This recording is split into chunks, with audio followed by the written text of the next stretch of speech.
listening to Sudbury News Talk. I want to show you something.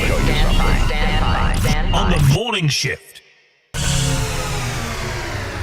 Anything could happen. Sudbury News Talk on the morning shift.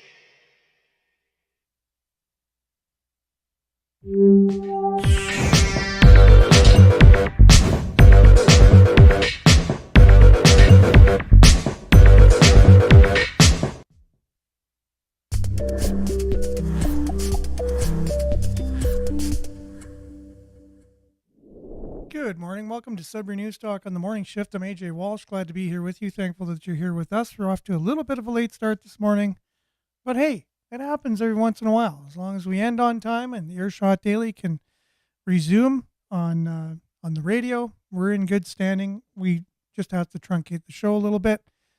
We've been having some great shows lately, great guests lately, and as usual, the news just keeps rolling in. We're live on CKLU 96.7 FM. We're also streaming live at cklu.ca. Click on the Radio Player Canada app. And you can take us with you and listen to us anywhere, anytime on your favorite device. You can also, while you're there, pick out some of the merch that you might want to purchase. And that will definitely help support the station. Keep the airwaves open, the lights on, and keep people being able to listen to local programming on CKLU. And if there's nothing there that you particularly need or want or whatever, you can just click the donate button, and whatever you feel it's worth, you can just make a donation, and all donations are very much appreciated, because without you, this station would not be able to be on the air. So thanks for that. We're also streaming live at facebook.com/Sudbury News, youtube.com/Sudbury News. So make sure to like, share, subscribe, and follow the channel and the page.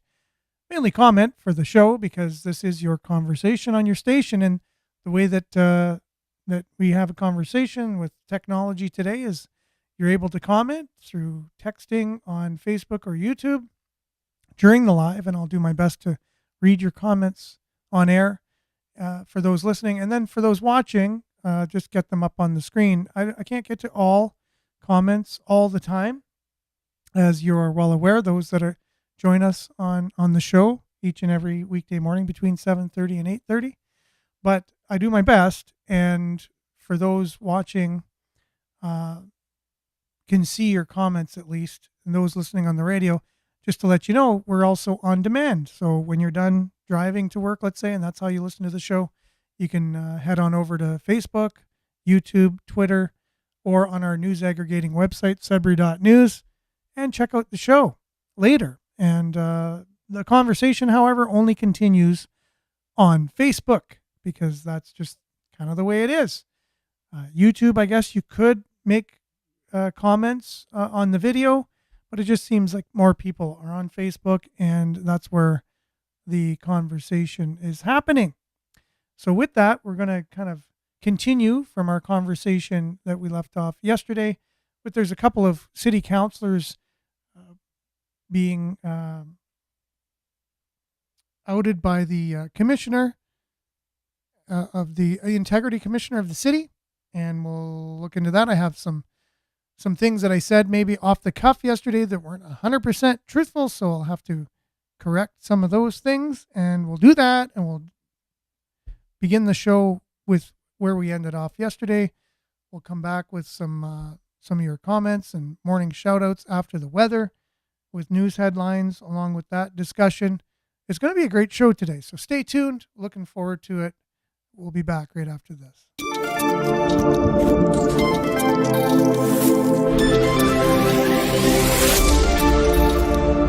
And as usual, weather brought to you by Duck Check. Give them a call at 705-4848 or duckcheck.com, ductcheck.com, for all your commercial, residential, and industrial duct cleaning needs. Currently it's 10 degrees. It's mostly cloudy out there. There are a few showers ending early this afternoon, and then mainly cloudy with a 40% chance of showers clearing this afternoon. Wind will be from the northeast, gusting to 40. Was the wind ever gusting yesterday to bring in that system. And then we had crazy rains and flash flooding. So that's part of the stories we'll cover today in our headlines. Tonight it'll be clear, low of 7. Thursday sunny, high of 22. UV index 6 or high. So again, sunny tomorrow, high of 22. 60% chance of showers on Friday with a high of 23, and then mix of sun and cloud on Saturday with a high of 24. 40% chance of showers on Sunday, high of 20, and then again a high of 20 on Monday with mix of sun and cloud, and then sunny and 22 for Tuesday. A look at your satellite, taking at 2:30 this morning, so about 5 hours ago. You can see the rain activity coming from the west and over Sudbury currently, so you never know. We could expect a little bit of precipitation there, leaving us by this afternoon, however. And that's your Sudbury weather, brought to you by Duck Check. For your duck cleaning and inspection needs, give them a shout at 705-4848. Let them know we sent you. Ask for Steve and say, yeah, Sudbury News. They said that I can get $100 off my next duck cleaning and inspection, and voila, there you go. Clean air in your house, just what you need. They serve the greater Sudbury area and Muskoka areas as well. And we'll be back with your comments, news headlines, and more right after this.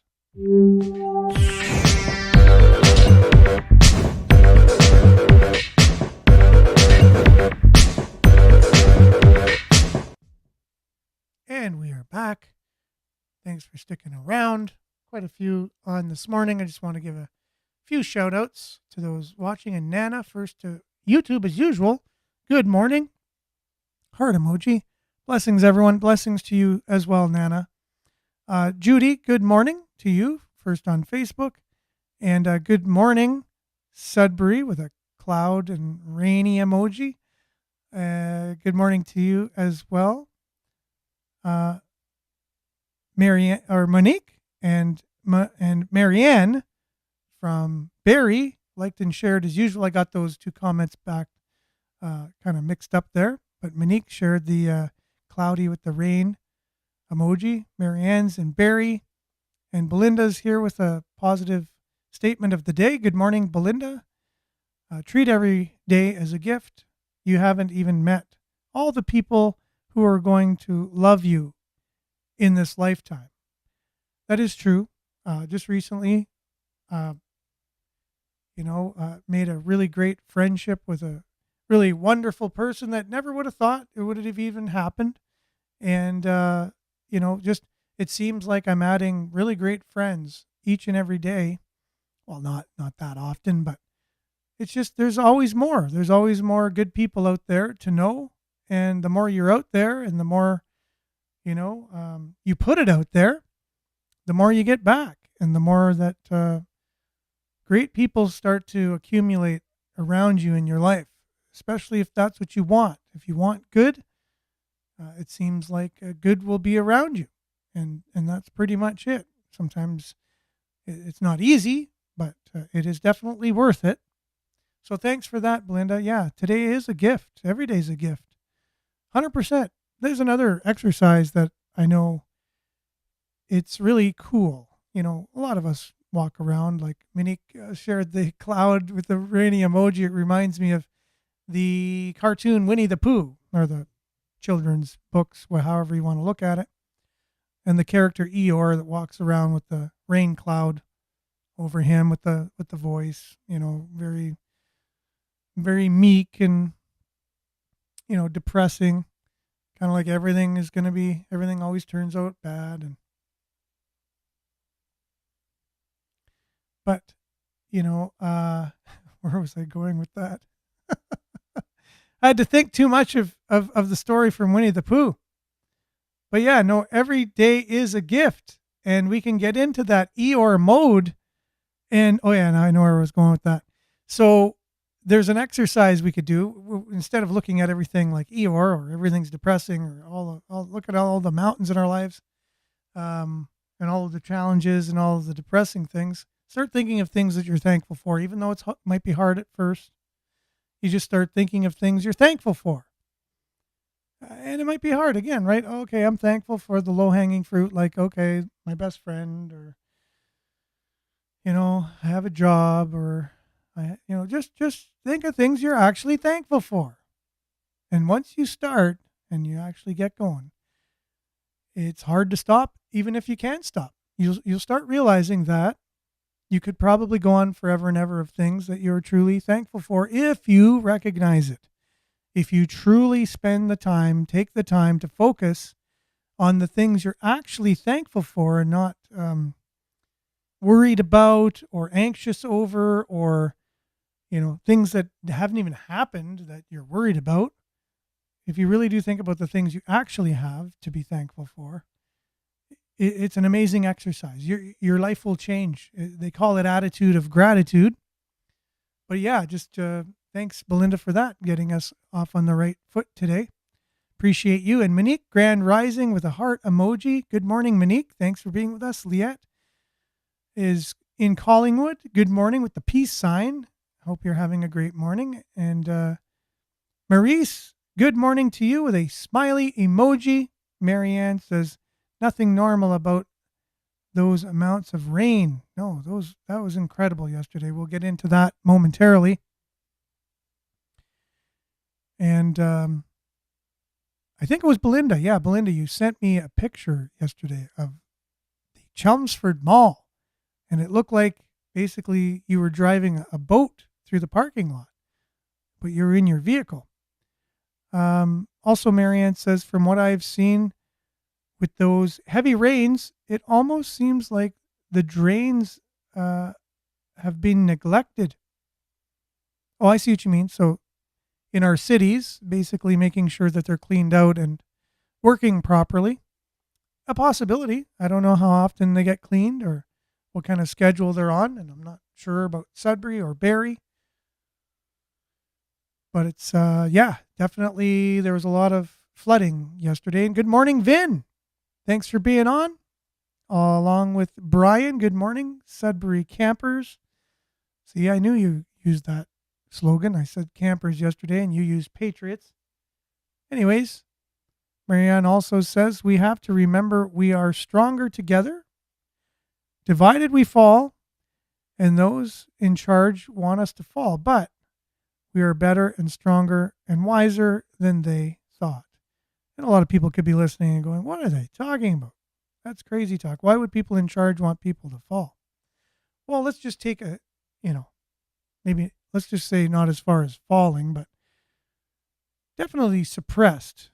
There's theories out there that leadership, to make their life easier, a suppressed people and an easily controlled people are just that. They're easier to control. It makes their job easier. So the more they think for themselves, the more they question, the more they don't go along with everything, the harder it is to govern or to lead or control. And that's just a certain kind of leader that wants those they lead to be that way, right? Surprised no fire bans this year, and forest fires stayed at a minimum. I was thinking the same thing the other day, Vin. I was like, where's all the fire bans this year? It seemed to me to be a lot of hot days and a lot of days without any rain. Like last year, it seemed like there was fire bans all the time, and I think we had less dry periods last year than we did this year. I was thinking the exact same thing. The most terrifying words, this is Brian, in the English language are, I'm from the government and we're here to help. That's Ronald Reagan quote. I was thinking of that the other day as well. That very quote, I was going to use that on the show. And then I didn't know who said it and I didn't know exactly what it was. But yeah, that's the most terrifying thing in language from the government, that the government is I'm from the government and I'm here to help. It usually goes badly. And again, there's people out there that say, what are you talking about? It's the only way to get things done is through our governments, right? That's why they're there. They're there to help us. But again, you don't really understand a lot of history with a lot of governments and a lot of countries, and now including our own, where when the governments are too big and too powerful, it doesn't really go too well. usually, always. Belinda says our cities' infrastructures have been neglected far, far too long. That is true as well. I mean, there's lots to be done. Like, I think we had huge infrastructure builds in the 60s and 70s. And now it's just, they're old. A lot of our infrastructure is old. It needs to be upkept, and it needs to be redone and all that stuff, and takes money. So Evelyn, good morning, everyone. Good morning, Evelyn. Thanks for being on. Marianne, I remember him saying these words. Oh, Ronald Reagan. Yes. Again, that quote says, the most terrifying words in the English language are, I'm from the government and I'm here to help. So let that just percolate a little bit this morning, and let's dive in with some local headlines, and we'll bounce around and get back to finishing off our conversation from yesterday, because it's in the news again today. There's a shooting inquest. This is coming from our news aggregator, Sudbury.news, where you need to go if you want all of Sudbury's news in one convenient location, Sudbury.com, CBC Sudbury, CTV Northern Ontario, and Sudbury Star, all in one location. And we should be adding a French component as well, so that way we have the French journalistic outlets as well, aggregated for francophones.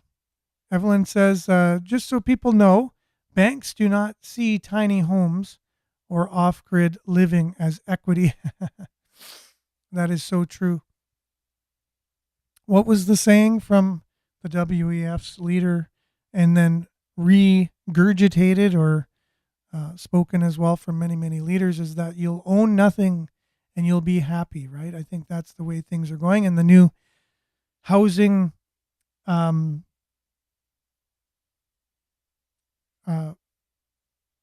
basically Justin Trudeau with his proposal with what to do for housing is a lot of the government properties that they have that they're paying money on to upkeep and whatever. Poilievre said he wanted to just sell them to people so that way they can turn it into housing. But again, because the ideologies are different. One is for big government that controls everything. So Justin Trudeau says, no, we're not going to sell it. We're going to lease it. We're going to own it, and you're going to just lease it from us. And then people will make housing because they want to control everything. But when you start trying to control everything, it just doesn't work that way. It doesn't work that way. It's like micromanaging, right? If you have a small company and there's a micromanager in there, does anyone like a boss who's always looking over your shoulder and managing every single little thing you do? Or do you like the kind of boss that just gives you a direction, a goal to achieve, and then supports you and gives you the tools you need to accomplish that goal, right? Think of your job. That's a good way to think of how the country should be governed. Or think of your home. So these things, the way that the budget should be balanced.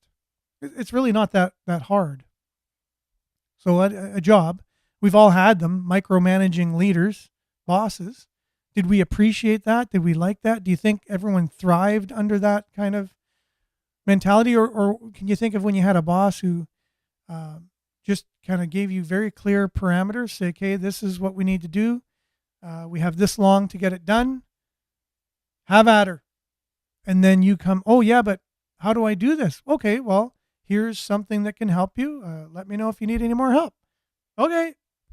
And then is there to support you, but has given you very clear guidelines of what to do, how long it needs to be accomplished in, and then supported you the whole way through. So that's the kind of government that thrives and is, has a lot of innovation from its people, because they have to problem solve. When the government is the only one always problem solving and then telling you what to do, it's backwards. And that's what's going on. That's the kind of government we have right now, and it's only growing and getting stronger. They're digging in their heels a lot right now, and even reporters are asking them real questions about, look, can't you see this isn't working? Canadians know this isn't working because it never works. You keep trying to make it work because you're of a Marxist kind of ideology, and Marxism just doesn't work. Just doesn't work. has never worked, will never work as good as giving people the tools they need and letting them do it themselves. With very little looking over your shoulder. Just set up some parameters, make sure no one's going to hurt themselves, and let them go. That's it. People are smart. If you give them the opportunity to be smart. Belinda says, if Sudbury's infrastructure is bad, imagine the outlining areas where we have to fight for everything. Yeah, 100% on that one. Evelyn said, I was just charged $700 for their assessor. They billed me to turn me down for a loan. Oh, no. Wow. So that would be the banks. The banks charged you $700 for their assessor that they billed you just to turn you down for a loan. Oh, isn't that fun? And my heart goes out to you, Evelyn. Been there, done that as well. It's a crazy world we live in. Miles, hey gang, the Mountain Dew runners in Kentucky and Appalachia used to say that about the feds a long time ago. LOL. The Mountain Dew runners. Oh, moonshine. Got it. Yes. Yeah, well, that's the thing. If you have a free country and you allow people to be themselves and they break the law, then there's laws to, hold them accountable with. There's laws. I'm not saying make a lawless nation and govern it that way. You need laws, but then teach people correct principles, teach them what the laws are, and then let them govern themselves. If they break the laws, there's punishments attached to the laws. And you don't need tons of laws. You don't need millions of laws, honestly. I think we're getting ourselves in way too deep. So no well this year. I'm sad to hear that, Evelyn. That's terrible. I mean, who doesn't need water? And it's too bad you weren't able to do it yourself because of the city's bylaws and things. You have to go about it a certain way. And we are fortunate enough at our place, we just need a point instead of a well. So, yes, I can imagine that's a big expense. And you're not even able to have it right now. Marianne said, I shared the video of all the crosses that were put up in Sudbury. We need to make that video go viral. It's important for people to see the reality of what overdoses do or does. Absolutely heartbreaking for those families and friends affected. Yes.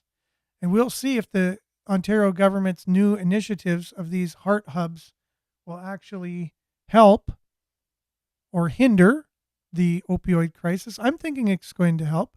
I like where it's coming from hugely to help rehabilitate rather than just give safe drugs. And I said instead of just giving safe drugs, I think that may be a part of it at first. We'll have to see how it all plays out. We pay taxes for those properties. What a con artist. That's Belinda speaking. It will never work because Trudeau never works. Flyboy.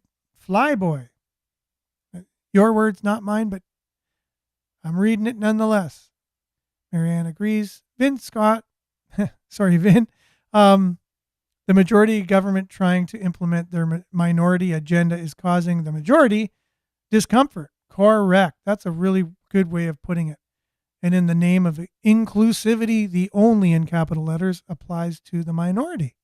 100%. We have a minority coalition government that's inflicting everything on the majority of people. And the majority are not too happy. Looking forward to the next election, 100%. So Evelyn says, yep, the banks, and they took 23 months to make the decision. No way. Wow. Also telling me I have no equity yet. My cabin is 800 square feet. Huh. Yeah, our financial system is not fair. It's not right. It caters to certain people and not to others. Monique, most people don't care about addicts. It's very sad. 100%.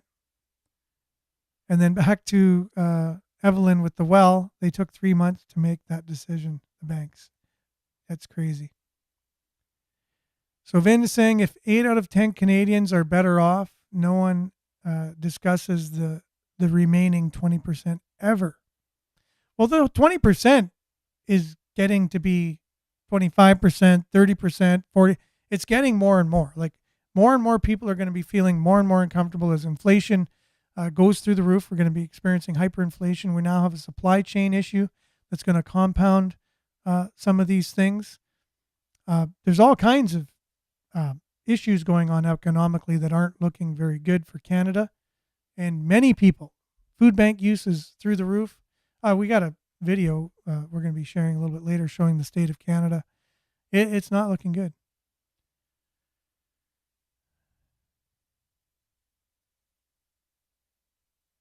Yeah, for sure.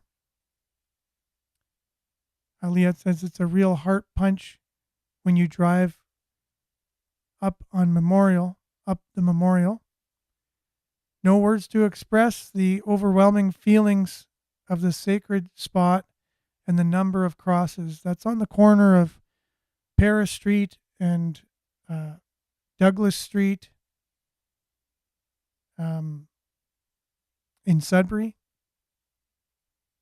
Very, very sad visual reminder that of how many people we've had that have succumbed to the opioid crisis.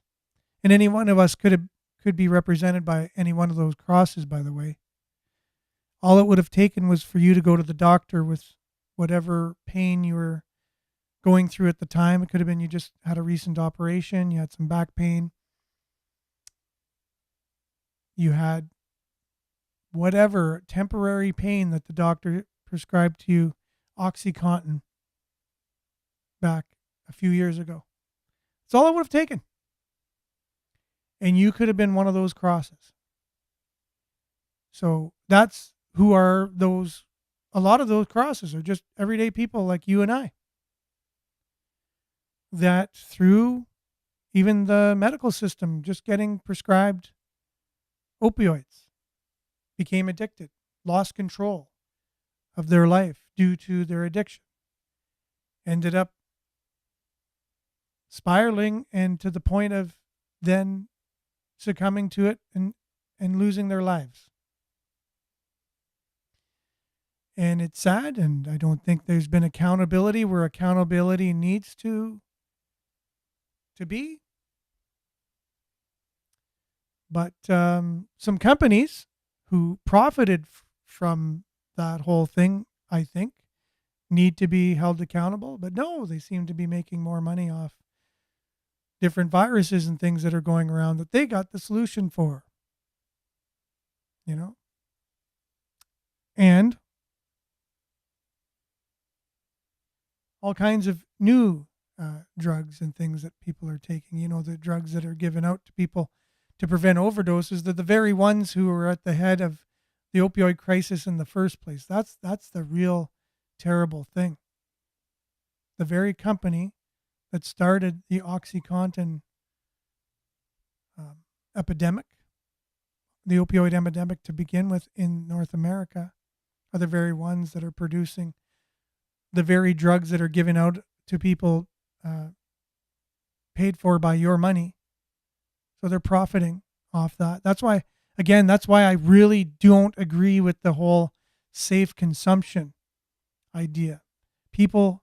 Companies are getting rich off of it instead of being held accountable for their deaths, for the deaths that they caused originally in the first place by people being addicted to the substances that they're apparently trying to, well, they're not even trying to help these people. They're just trying to keep them alive and keep consuming these safe drugs. That's all that's going on with that whole safe consumption ideology. And who's getting rich off these? Who's paying? Who's getting the money? Let's look into that. And why do we keep saying that this is the solution? You know? Terrible. Okay, and I know there's probably a lot of people talking about this now, but CBC Radio this morning, this is Miles, had some stats that per capita, Sudbury, Manitoulin is the worst in Ontario for the opioid deaths. Yeah, that's what I mean. It's because of our ideology. We don't really think of, helping people from this crisis. We just think we just got to give them more drugs. And these are the people in influential positions in our city that feel this way. And yeah, and that's why we're the highest. It's really crazy. Okay, so we're going to get into some of the news headlines here. Coming from our news aggregator, and the first story of the day. Greater Sudbury facing opioid crisis amid service closures and high overdose rates. And this is coming from the very CBC that Miles was referring to, that he heard on the radio, and will continue. CBC usually has two, sometimes three local stories that they concentrate on every day. So this is one of them. And Greater Sudbury facing opioid crisis amid service closures and high overdose rates. So you can kind of see the headline again. It's saying it's because we're closing these services and the government of Ontario doesn't feel that giving people drugs is a way to sustain this crisis or to deal with this crisis. But they don't agree. They agree that we should just give people free drugs all the time. And that's why the headline looks like that. Amid closures and high overdose rates, right? It's not, hey, we're looking forward to the new model that's coming that's going to help addicts get off of their addictions. No, it doesn't say that. Greater Sudbury is grappling with a worsening opioid crisis marked by high overdose rates and recent service closures that have exacerbated the issue. Right? No looking forward to a new kind of thing that will prevent people from dying first and get them living, not just helping them in their addictions. So there's not a headline like that from CBC. They're just mourning the fact that we've closed the safe consumption sites, which arguably makes the problem worse. Because you give people free drugs, they go out and sell that and buy the drug of choice.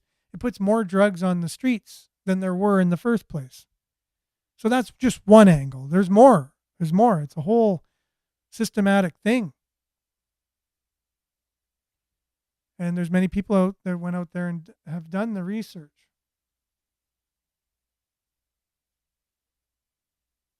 So here's the pivoting that the federal government has done.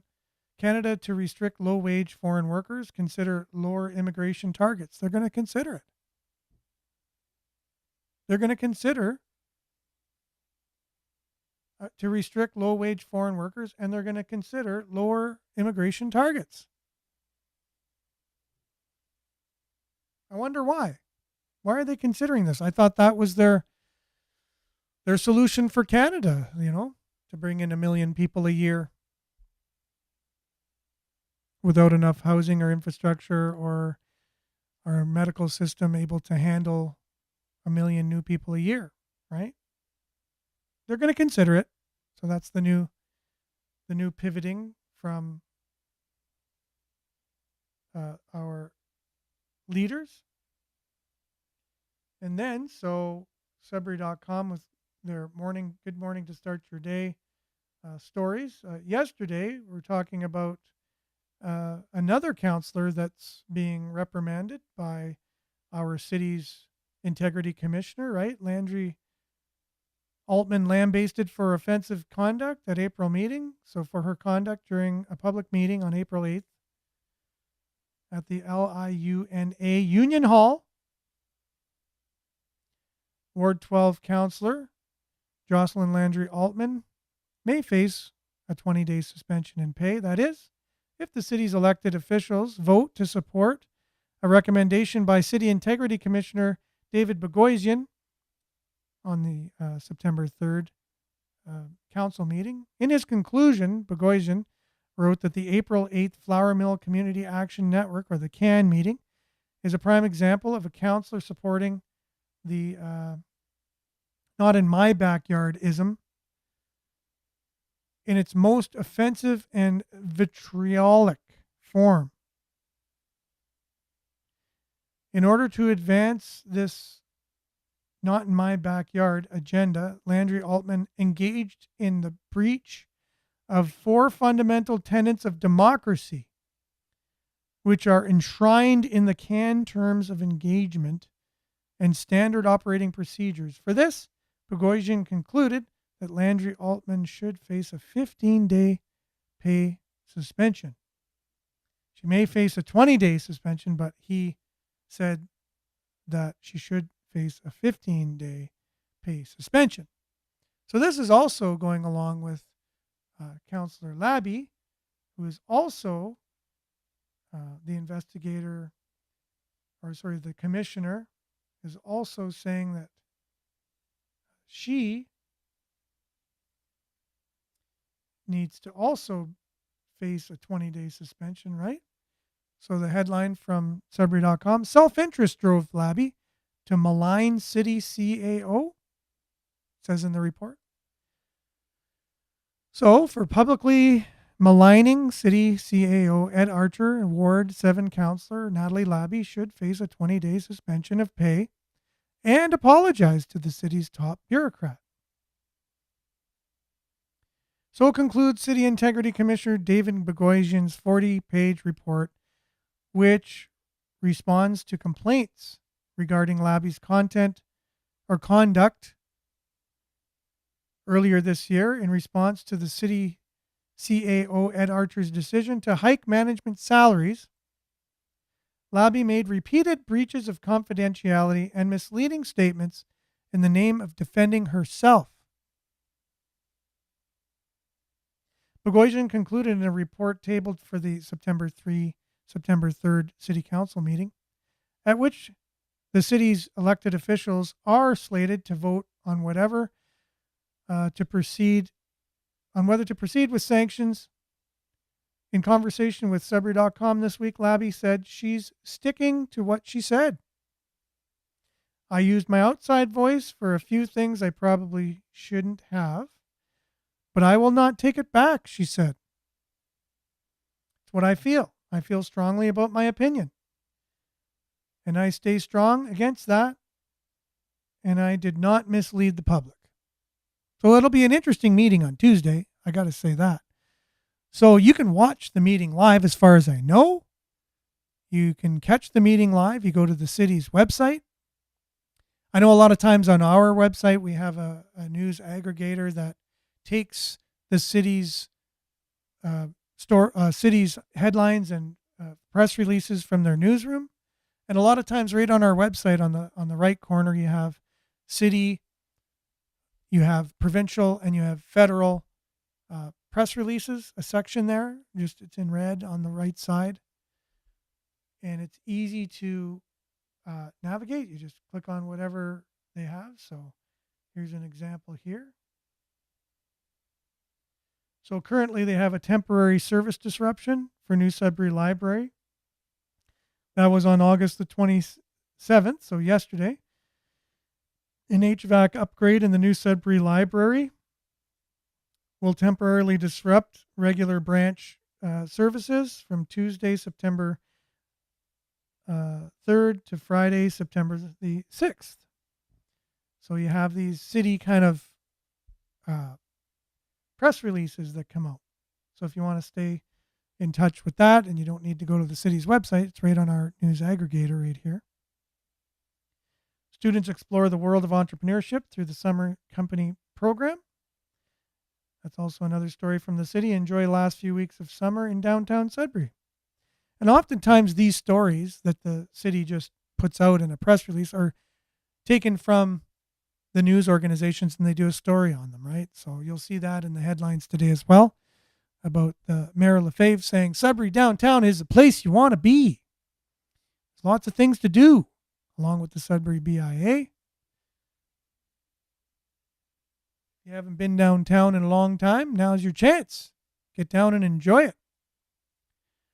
So I said a few things yesterday. I think I said that Ed Archer gave himself a raise, and Natalie Labby in her comments yesterday on our live feed said, just to correct that, he did not give himself a raise. He gave managers of 2 tiers of managers a raise, one 8% raise and one 3% raise. And Ed Archer basically said he's just trying to keep in line with what other cities are with their pays. So this may be something that has been blown out of proportion in some ways. However, it's going to be a interesting meeting on September the 3rd, Tuesday, next week in downtown Sudbury. So maybe Paul Lefebvre wants you to come and be part of that meeting and catch it live and then go to a restaurant after and see what kind of really great, there are a lot of good restaurants downtown. I got to hand it to that, but there's a lot of people that are pessimistic about the whole experience downtown as well. So there's a lot of work downtown has to do to overcome that. Now, Canada's got a lot to overcome what we've been up to as well. And what's the state of the country? I promised you a video at the end of today, and here you go. How is Canada doing in so many ways? Justin Trudeau's uncontrolled immigration is leading Canada into crisis. We have Trudeau's housing crisis that has priced Canadians out of the cities and towns their families have lived in for generations. We have Trudeau's healthcare crisis that has left our hospitals understaffed and overcrowded. We have Trudeau's crime crisis that's caused Canada to become the world's capital for car theft. The average income in Canada has been in constant decline since 2022, while our American neighbors are richer than ever. Unemployment is on the rise as Canadians line up for hours to find jobs. And Canadians have been forced to tolerate non-stop rallies promoting hate, terrorism, and violence for a year on end. And the madness continues. While experts agree that Trudeau's housing and healthcare crises are caused by unsustainable population growth, the Trudeau Liberals continue to increase immigration. More than 1 million people are immigrating to Canada every year now. Meanwhile, we're building less than 250,000 houses a year, and that number has been declining. And we're not training that many new doctors either. But it's not just housing and healthcare that are being strained by mass immigration. Justin Trudeau's unwillingness to control our border is letting in international criminal gangs. We see it with dozens of cars stolen across Canada every single day, only for them to be put on ships en route overseas. And we saw it earlier this month when 2 ISIS terrorists who immigrated to Canada after 2015 were caught trying to commit a terrorist plot here. Arrested a father and son at a hotel in Richmond Hill who were in the advanced stages of planning a serious, violent attack in Toronto. Despite being in an ISIS video, our broken immigration system was unable to filter him out. And it goes beyond crime and violence. A report from the National Bank of Canada has shown that immigration is causing our population to grow much faster than our economy, causing our GDP per capita to actually decline and make the average Canadian poorer as a result. And it's causing Canadians to struggle to get jobs. As unemployment ticks up, Canadian companies are bringing unprecedented numbers of foreign workers for jobs that Canadians are perfectly capable of doing. And for Canadians who have jobs, it's harder than ever to get to work as mobs protesting over conflicts halfway across the world clog our streets celebrating terrorism. Canada does not need to be this way. Polls now show a majority of Canadians want to bring back responsible immigration policies. It's time for Justin Trudeau to listen.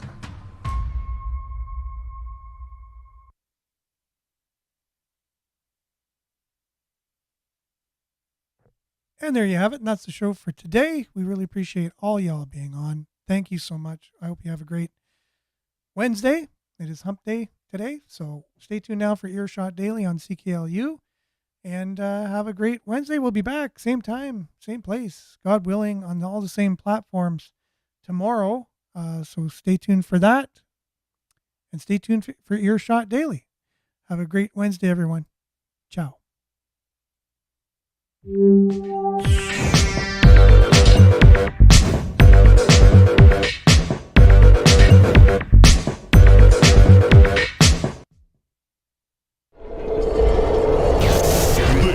This is Sudbury News Talk on the morning shift.